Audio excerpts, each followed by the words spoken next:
Well, that actually couldn't have happened at a better time because I don't think, at least I'm sincerely doubtful, that there's ever been anybody in my life who has met me and walked away from our encounter together and thought, you know, that guy is really cool. Nobody's ever accused me of being the coolest guy in whatever room I'm in. It's just never been the thing. Nobody's ever said that guy's as cool as the Fonz. And probably the fact that I'm referencing a character from a television show that stopped producing episodes in 1984 is one of the reasons why. Just made that connection. Anyway, but I've never been somebody who's been considered cool in high school and in college, just no matter where I've been in my life. Even to today, nobody's ever thought of me as being somebody that's cool, but that's never stopped me from trying to at least fool a few people that I might be cool. If I'm honest with you, there have been times in my life where I've done things to try to win the acceptance and win the favor of the people that I'm around. I've done some things that I knew I shouldn't do in an effort to make people think that I'm acceptable or worthy of their time. I've said some things that I'm not proud of. I've had some actions that I'm not okay with. But it's just the situation that I've done. I've done everything I could to be accepted in whatever situation I'm in. It's not even with people that I've known for my entire life or people that I've been around for any lengthy period of time. It's even in situations where it's people who I'm just in passing with. We share an elevator together. We pass each other in the airport. We just spend a brief period of time. I'm never going to learn this person's name, but I still want to be accepted by them. In whatever way that can be done, I try to do that. I'll act slightly out of character. I'll laugh at things that maybe I shouldn't laugh at. I'll maybe even spread a joke that I shouldn't have spread. I'll do whatever I can to earn that acceptance, even for however limited that our time together might be. And it's something that we all do. I mean, I think if we're being honest, every single one of us is guilty of this sort of thing in our lives. We crave acceptance from people that are around us. No matter how secure we are in our own skin or how well we think we know ourselves, there still are times in our lives where we just don't act like ourselves. Whether it's we're around a new crowd or it's whether we're even in a place that we've been at for a long period of time, but we just haven't really gotten to know the people around us. We'll try to act in a way that's outside of our norm. We'll act a little out of character. We'll say some things that aren't really us. We'll behave in ways that aren't really us. We'll deny some part of ourselves in the hopes that people will accept us for whatever time that we're with them. And it's pretty simple. Why? Because acceptance is one of our most basic human needs. It's something that everybody desires in their lives. We were created by our Creator to be in community and fellowship with each other, and so we crave that acceptance. It's one of our most basic human urges, is to be accepted and cared for by the people that are around us. It's maybe so we'll act in these different ways as maybe a way of self-protection or self-preservation in the hopes that maybe they'll accept us. So we'll block off a part of ourselves, or we'll behave in a way that's outside of our norm in the hopes that these people will like me or accept me. It's probably one of the biggest motivators for one of the most famous moments in the life of Peter. Though I'm willing to bet that if he was here today and could stand before you, he probably really wishes that this moment never took place. We find it in our text today in Matthew chapter 26. So if you've got a Bible or a Bible app, open it up to Matthew 26. We're going to kind of be all over the place in that chapter. We're going to kind of hit it all over the place, But as we get started in here, this is still taking place on the night of the Passover feast. And we talked a lot about this last time, if you recall. This is a very important night, both in the life of Jesus and the life of his followers. And if I'm being honest with you, particularly in the life of Peter. By the end of this night, Peter would see things that would be nearly impossible for him even just a couple hours beforehand. If you recall, last time we talked about a moment that took place this night. A moment that is just burned forever in the psyche of these disciples. A moment that Jesus did something that all of them found to be impossible. The most confusing, the most dumbfounding thing that they'd ever seen Jesus do. And these are guys who saw Jesus do everything. They saw him raise the dead. They saw him cure lifelong diseases. They saw him feed the masses with the meager. They saw Jesus do everything. But none of it could have prepared the disciples for the moment when Jesus wrapped the towel around his own waist and humbled himself to the lowest of all servanthood for the sake of his disciples. It was shocking. It was unbelievable to them. But the night's not over yet. And the most shocking is yet to come. As the initial emotions and the impact and the shock of that particular moment began to wane off of them, the night probably progressed in a way that the disciples were a little bit more expectant of, something that they'd kind of anticipated the night to go this way instead. They began to eat together and enjoy each other's company. They laugh together. They have a fun argument over which one of the disciples is the best of the disciples. And I'm sure that Peter, being the mature and rational and not at all talkative and doesn't suffer from putting his foot in his mouth disease kind of guy, well, he was above that sort of discussion, even though it's clearly him. As an aside, before we move on, I got to point this out to you because this has always bothered me every time I've read this text. The disciples have literally just had the best example of Jesus demonstrating humility and service to each other, and their next big conversation over is, I'm better than you. I find that funny. I sometimes believe that maybe all the disciples were just high school boys, because I've worked with high school boys before, and you can have those deep emotional moments, and then they're immediately wondering, when are we going to go paintballing again? Cool, nothing. Anyway, all right, so, but this is all while they're in this jovial mood. The kind of the shock of Jesus' service has kind of waned a little bit, and they're all kind of just getting in that lighthearted situation as they continue to celebrate the feast of Passover. And it's when they're in this jovial mood that Jesus chimes in with a comment that immediately places a pregnant pause over everyone. We see it in Matthew 26, verse 21. It says, while they were eating, he said, truly I tell you, one of you will betray me. Like, try to picture for just a moment, like your next Thanksgiving, if like you're sitting down at the table and all of a sudden, like, you know, your parent or whoever just immediately chimes up while you're in the midst, you got a turkey leg up to your face, and they say, hey, by the way, one of you is going to betray me. That's a conversation stopper, right? Like, you're going to want to know a little bit more. And that's kind of what the disciples' attitude was, that the whole conversation just stops dead in its tracks in that particular moment. And the disciples, almost in unison, are asking Jesus, hey, it's not me, is it? Like, I'm not the one who's going to do this. Because this whole notion that one of them could betray Jesus is so unusual. I mean, these guys have sacrificed everything to be with Jesus. When Jesus said, come and follow me, they literally dropped whatever it was they were doing at that moment and followed him. For Peter, it meant that he had just had this amazing catch of fish, and Jesus says, come and follow me, and he just drops it and goes. Each one of them has sacrificed a huge portion of their life to be at this table right now. So the idea that one of them could ever betray Jesus is frankly unthinkable. But Jesus isn't saying this like it's some sort of a possibility. He's saying like it's a definitive fact. This is going to happen. But I think for the disciples, I think for Peter, this idea that any one of them could ever betray Jesus is so outside the realm of possibility. So after Jesus says this, and Peter sees him have a short conversation with Judas, and then Peter sees Judas leave, he probably doesn't put the two things together.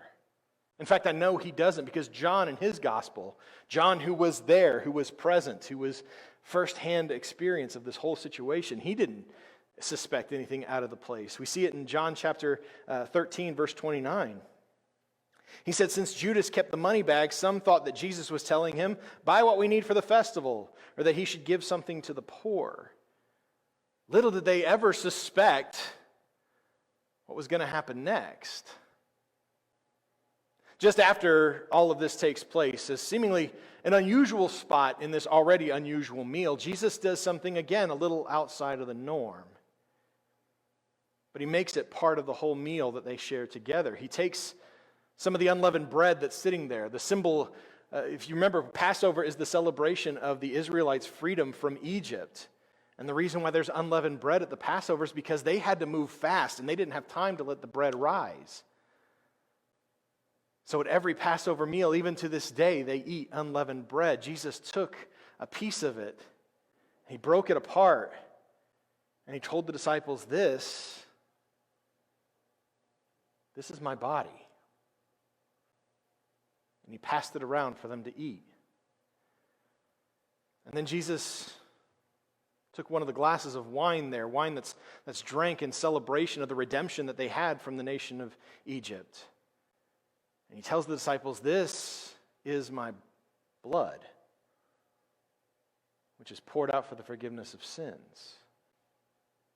And I mean, we know what this whole situation is. We know what Jesus is doing here. He's establishing what we call communion. But try to picture Peter. He has no idea what is going on, does he? He knows that this is obviously important to Jesus. He recognizes that this is something that is going to have some significance, but he doesn't really understand it right now. But the night's still not over. After they finish this unusual part to this unusual meal, they sing a hymn of praise as they've done together several times as they've celebrated the major religious holidays that they've all experienced together over the last 3 years. And then Jesus says, let's go for a walk. And they head to the place called the Mount of Olives. And as they're on their way there, Jesus once again lays something rather heavy on his disciples. He says something that seemingly comes out of nowhere to them. We find it in verses 31 and 32 of Matthew 26. It says, then Jesus said to them, tonight all of you will fall away because of me.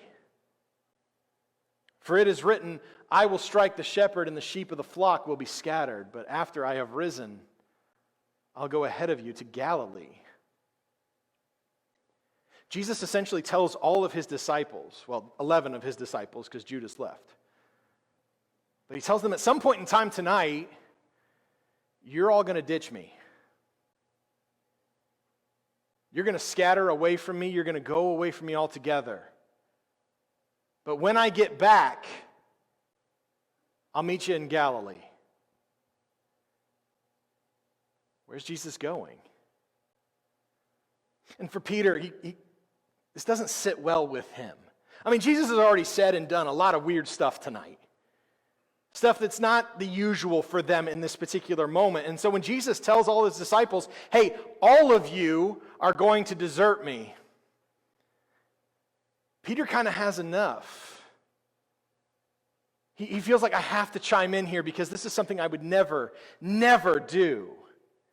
And Peter looks at Jesus straight in the face and he tells him, even if everyone falls away because of you, I will never fall away. We understand the confidence that Peter has in this statement. We understand why Peter, above all the other disciples, would say this. Peter has been there since day one. He's one of the first disciples that Jesus ever called together. Peter's been there for every teaching, every healing, every miracle, everything. Peter remembers walking on the water with Jesus. He remembers that mountaintop moment where he saw Jesus talking with two legends of the faith. He remembers the voice of God telling him, this is my son.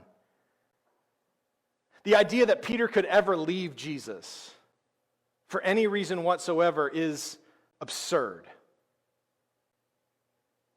I will never leave. Even if everybody else does, I'm not going anywhere. You kind of picture that Jesus turns to Peter, and he knows the level of sincerity that Peter has. He knows that better than anybody else there that Peter means every word of what he said. And that's what makes what Jesus has to say next, what Jesus knows to be true, that much harder for him to say. He tells Peter in verse 34, truly I tell you, Jesus said to him, tonight, before the rooster crows, you will deny me 3 times. That one stops Peter dead in his tracks. He stops walking. how could Jesus say this to me? How could Jesus ever think that not only would I abandon him, but I would deny him? There's absolutely no way I could ever do that. And he looks at Jesus and says with all seriousness what we see in verse 35, he says, even if I have to die with you, I will never deny you. After everything the two of them have been together, after everything that Peter has seen and bore witness to and even said himself, I mean, for crying out loud, Peter's the first one to ever acknowledge you are the Messiah. Peter would gladly die for Jesus rather than ever deny Jesus. There's no chance that he could. He stood by Jesus through everything. No matter what situation they found themselves in, even when it looked its most bleak, when they were on the boat and the winds and the waves are rocking it to the point that all of these experienced fishermen on the boat with them are thinking, we're going to die, he knew that Jesus was going to handle it. No matter how mad the Pharisees and the other religious leaders got at what Jesus had to say, no matter how murderous they looked at him, and no matter how many times they even tried to charge Jesus, Peter stood by him. Whenever Jesus said, I am the bread of life, and that was such a hard thing for anybody to understand, and so multitudes of people abandoned Jesus, Peter's the one who said, I'm not going anywhere, man. There's no chance that Peter could deny Jesus. He'd rather die. They eventually reach the garden. And when they get there, Jesus kind of has an unusual request. He tells his disciples how upset he is right now and how sorrowful he is and how grieved he is. And he says, so guys, I'm going to go off and pray by myself, but do me a favor. Wait right here and just stay awake. Just stay in this moment. I know it's getting late. Stay awake for me. And I want to remind you of a few things that's going on here, because I think oftentimes when we get to this part of the narrative, we all kind of look down our nose at the disciples a little bit. All right, because what happens? Jesus says, stay awake. They all fall asleep, don't they? But let's give the disciples a little bit of grace here. They just eaten a really big meal, right? I mean, they had a feast. I don't know about what you think about when you think feast. I immediately think, I'm going to need a new belt when all this is over. And then as part of that feast, they've all had probably more than just a couple of glasses of wine. They've had enough to where they're all feeling pretty relaxed right now.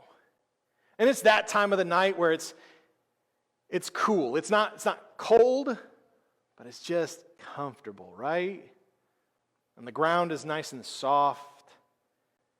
And the grass has grown to the point where it's not needling them, it's just kind of just comfortable enough. It's kind of like whenever you're at home and it's getting a little late, but you decide I'm going to watch a movie tonight, and you put the movie in, you have every intention to stay awake and watch this thing, and you've been dying to see this particular movie, and you get down on the couch and you get the blanket on you and you get all nice and cozy, and before the opening credits are done, you're out, right? The disciples had every intention of staying awake for Jesus, to do exactly what Jesus had said. But man, their eyelids are awful heavy. And Jesus comes back and he sees all his disciples asleep, and he starts waking them up, and he's a little urgent in his waking of them up. He wants them to stay awake. Guys, you gotta stay awake. This is really, really important for me. Guys, you have to stay awake. And he goes back and continues praying, and they're trying harder. Their resolve is somewhat strengthened. And Peter himself is like, he said, I'm going to deny him. I'm going to show him. I'm going to do even just the simplest thing that he wanted me to do. I'm going to stay awake. Man, it's dark tonight. And they fall asleep again. And Jesus comes back a third time and he tells them, hey guys, you got to wake up because it's time. And when the disciples open their eyes, they see something that is unnerving. Like, imagine that you're asleep, and when you wake up, the first thing you see is just a crowd of people around you. And not just any crowd of people, these are people holding torches and clubs. And some of them are holding swords. Peter's just completely jarred by this whole experience. He doesn't understand what's going on here, but he does a quick scan of who's there, and he recognizes some of these guys. Some of these guys are the high priests of the temple. Some of these guys are elders in the temple. They're people these are important guys. And then as he continues to scan, he sees somebody he never expected to see. He sees who's leading this entire mob. He sees the one who's behind all of this. It's Judas.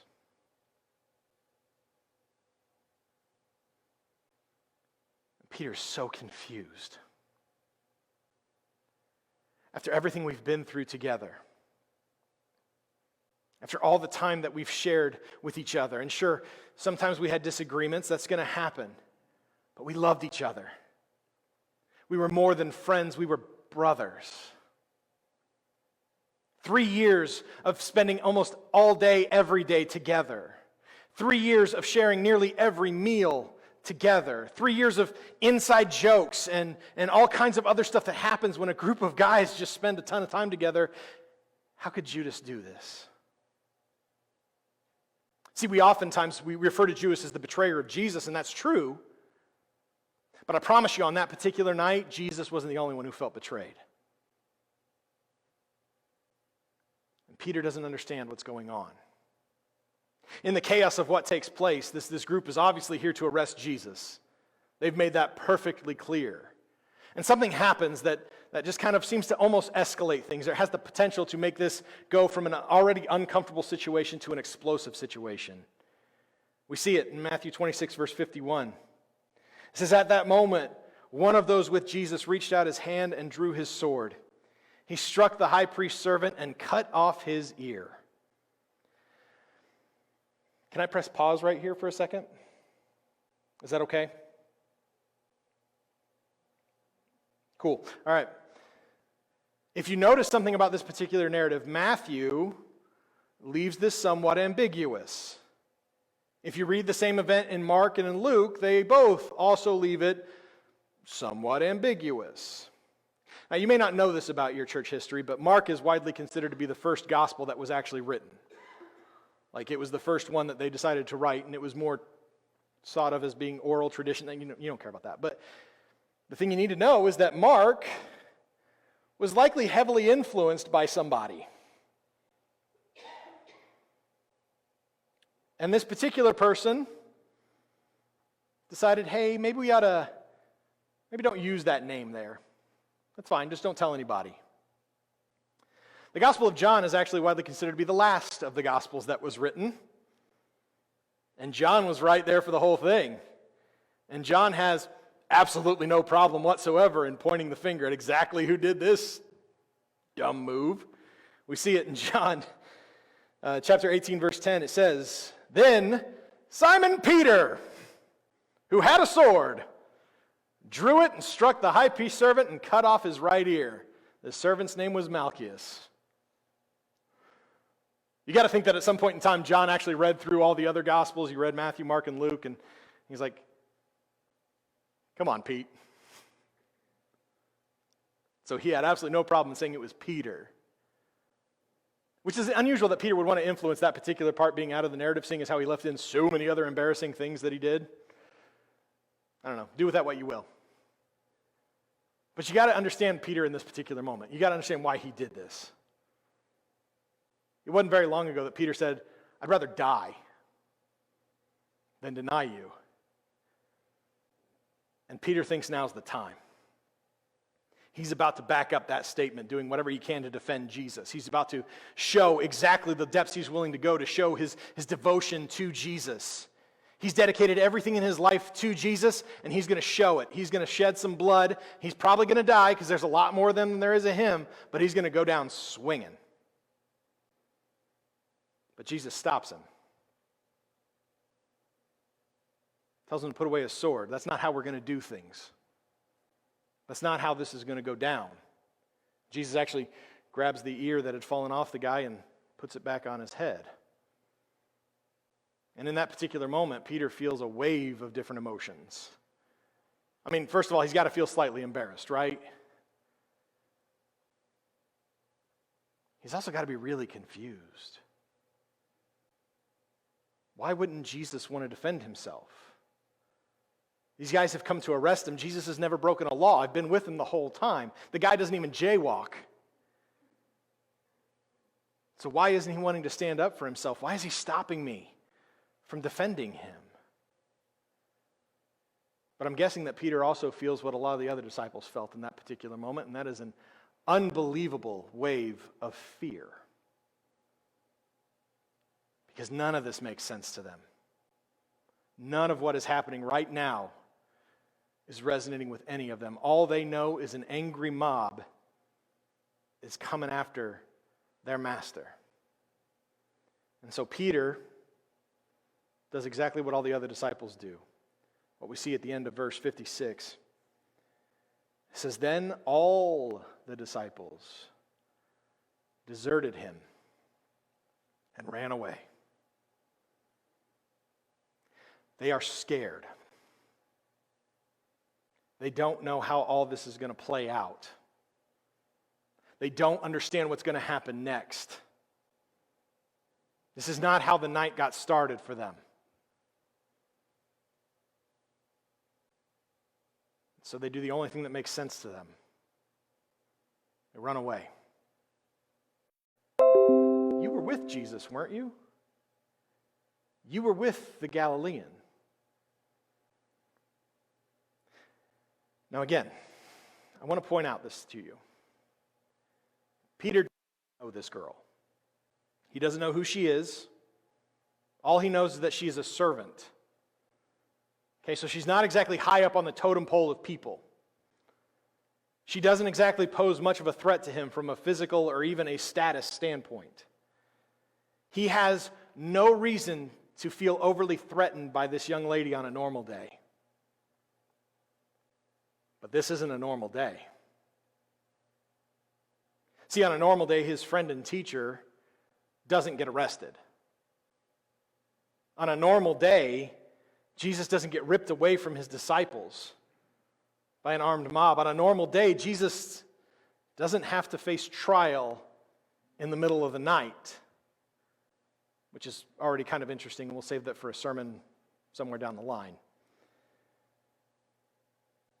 Peter is feeling a level of anxiety he has never felt before in his life.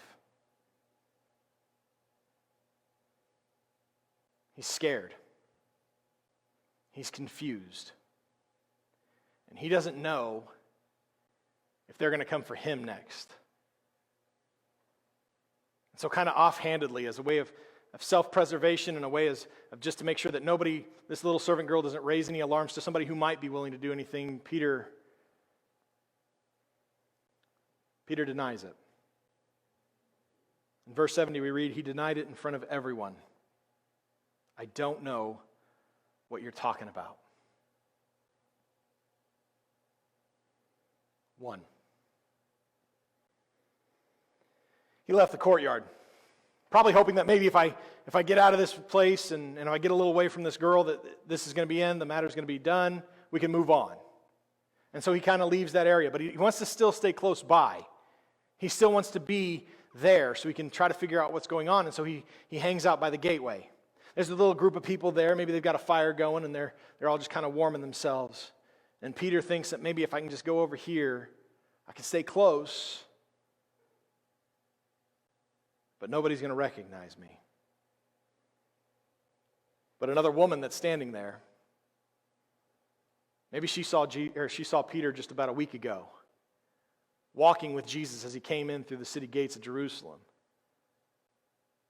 She's not real sure, but man, his face looks awfully familiar. She says, wait, you were with him, weren't you?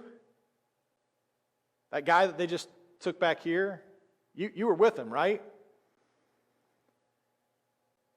And in a way to kind of hopefully get these people off his back, right? Maybe if he ups the ante a little bit, maybe they'll leave him alone. Peter actually goes so far as to swear an oath. He doesn't just say, I don't know what you're talking about. He actually swears to it. We see it in 72. He says, again, he denied it with an oath. I don't know the man.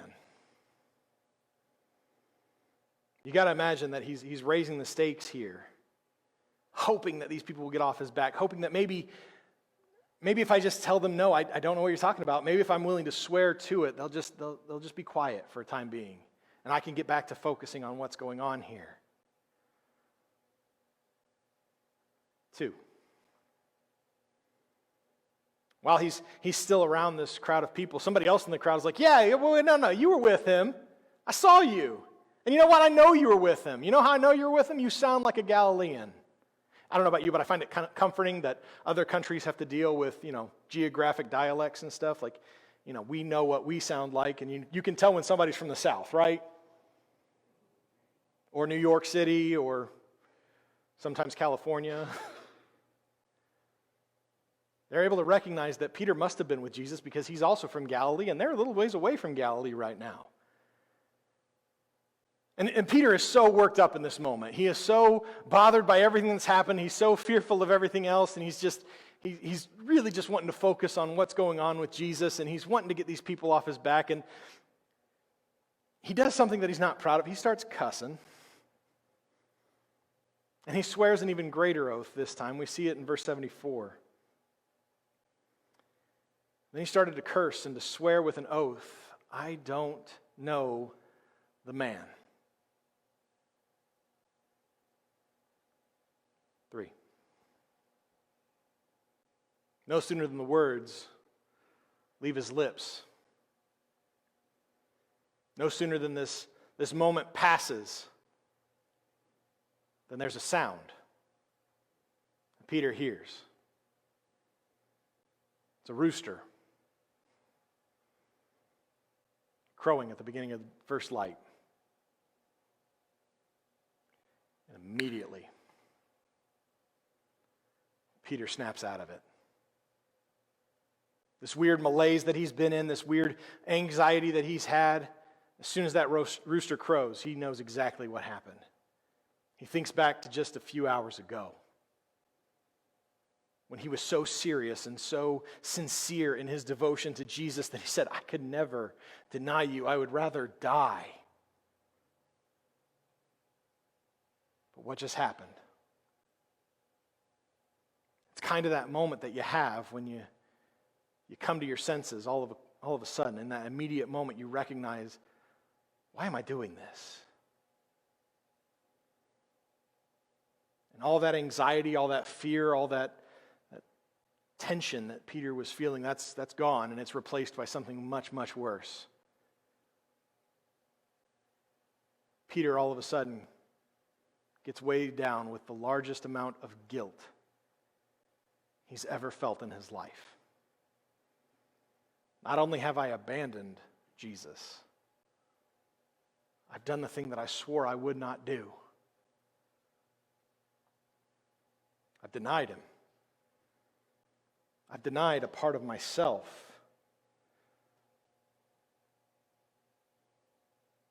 To complete strangers. Peter didn't know any of these people. They didn't know him. So far as we're aware, none of these people had any sort of power whatsoever. In the grand scheme of Peter's life, these people didn't matter. Yet in an act of self-preservation, maybe in an act and a hope that they'll accept him long enough for him to stay there, he denied the one he knew to be the Messiah. He denied the one the voice had told him on that mountaintop, this is my son. I think we understand why Peter reacted the way he did at the end of verse 75, where it says he went outside and he wept bitterly. Peter was likely the most devoted of Jesus' followers. In any situation where it wasn't all 12 of them, if it was just 3, Peter was always part of that 3. Peter had been up and down the road with Jesus 100 times. He'd given up everything for him. He loved Jesus, possibly more than he loved himself. And yet, in this particular moment, at this particular time, in this particular place, Peter did something he thought he'd never do. He denied Jesus. He denied the one that he called the Messiah himself. He denied the one he walked on the water with. He denied the one he stood on the mountain with. The one who just this evening washed his feet. It's something I think on some level we're all guilty of. See, a lot of us in here, we call ourselves a Christian. We call ourselves a follower of Jesus. We take that name proudly.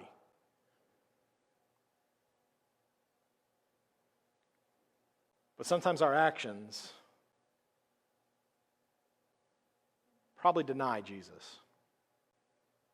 See, I'm willing to give you all the benefit of the doubt here and assume that nobody in here has openly, verbally said, I don't know Jesus, I'm not a Christian. I sincerely doubt anybody in here said that. But what about the way that you act? What about the things that you do and the things that you say? Because I'm willing to bet you probably deny Jesus with your actions. And isn't that just as bad? I know I'm guilty of it. Like before you all think that, you're a terrible person, I'm guilty of it too. I've said things, I've done things that I know Jesus told me not to. And I've done it for the same reason that all of us have done it. In the hopes of being accepted. We have sacrificed our relationship with the Messiah, the Christ, the Son of God himself, so that we can be accepted by people we're never going to see again. Haven't we? And it really doesn't matter your level of devotion to Jesus. It doesn't have anything to do with it. Even the most devout of Christians is probably still guilty of this. We're susceptible to this temptation. It's something that we all struggle with. Whether we've done it verbally, whether we've done it physically.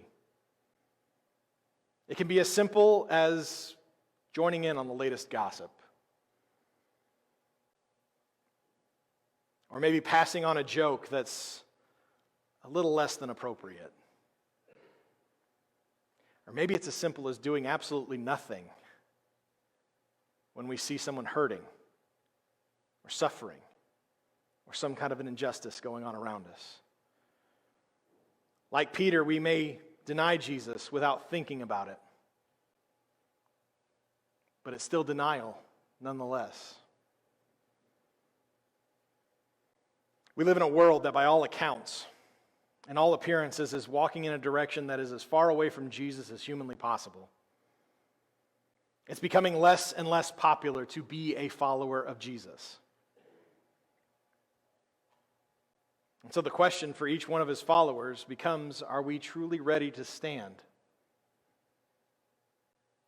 Are we truly ready to stand for Jesus when no one else does? Or will we deny what we believe to be truth in order to gain acceptance from the world around us? It's something each and every one of us, we have to answer for ourselves. So when faced with the opportunity to proclaim Jesus in all that we say and all that we do, what will you do? We'll close with the words of Jesus in Matthew chapter 10, verses 32 and 33, where Jesus says, "Therefore, everyone who will acknowledge me before others, I will also acknowledge him before my Father in heaven. But whoever denies me before others, I will also deny him before my Father in heaven."